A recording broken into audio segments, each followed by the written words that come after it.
Bonjour à tous, je vous retrouve aujourd'hui pour une nouvelle vidéo de confinement. Nous allons aborder la technique opératoire de la division de deux nombres entiers avec quotient décimal. Pour rappel, un nombre décimal est un nombre à virgule avec une partie entière et une partie décimale. Petit rappel du vocabulaire étudié lors de l'apprentissage de la division euclidienne. Le nombre à diviser s'appelle le dividende. Le nombre de parts s'appelle le diviseur. La valeur de la part s'appelle le quotient. Et la partie qui ne peut pas être divisée s'appelle le reste.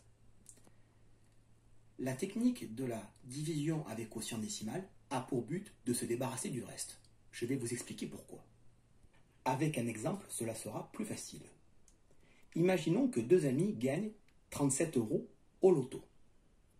Ils vont donc se partager cette somme en deux. J'ai donc effectué la division euclidienne. 37 divisé par 2, j'obtiens 18 au quotient et 1 au reste. S'agissant d'euros, je vais pouvoir poursuivre la division et diviser l'euro restant.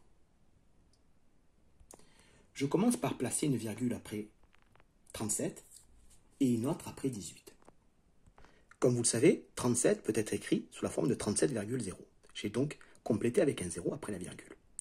Je descends ce 0 à côté du 1 qui devient 10. En 10, combien de fois 2 ? 5 fois. 5 fois 2, ça fait 10. Et donc, 10 moins 10, il reste 0. Pour répondre à la question, les deux amis vont donc se partager 18,5 € ou 18,50 €. Mais s'il avait s'agi de billes à se partager, je n'aurais pas eu recours à la division à quotient décimal, car la dernière bille n'aurait pas pu être coupée en deux. Autre exemple, nous allons faire 825 divisé par 8. J'ai déjà fait la division euclidienne. Vous remarquerez que j'ai laissé beaucoup de place, de manière à pouvoir compléter avec des zéros. Comme tout à l'heure, je place une virgule ici et une autre ici. 825, c'est aussi 825,0. Je place donc un 0 que je descends immédiatement à côté du 1. En 10, combien de fois 8 ? Une fois. Une fois 8, ça fait 8. Et 10 moins 8, il reste 2. Je n'ai pas terminé. Je vais donc avoir besoin d'un second 0, que je place ici, que je descends. Ici. 2 devient donc 20. En 20, combien de fois 8 ? 2 fois. 2 fois 8, ça fait 16. Et 16 aller à 20, ou 20 moins 16, il reste 4. Je n'ai toujours pas terminé. Je vais donc utiliser encore un nouveau 0, que je place ici, et je vais descendre. 4 devient 40. En 40, combien de fois 8 ?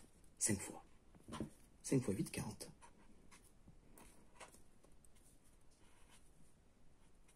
Ici, j'ai réussi à me débarrasser du reste en ayant été jusqu'à 3 chiffres après la virgule. Malheureusement, cela n'est pas toujours possible. Dans cet exemple, j'ai divisé 825 par 7. En noir, vous avez la division euclidienne, et puis après des couleurs rouge, violette, orange et bleu, la division décimale. Je m'aperçois que j'ai encore un reste et que j'ai atteint 4 chiffres après la virgule et que la période n'est toujours pas terminée. Dans ce cas-là, cette division serait infinie. Et au CM1, nous nous arrêtons après 3 chiffres après la virgule.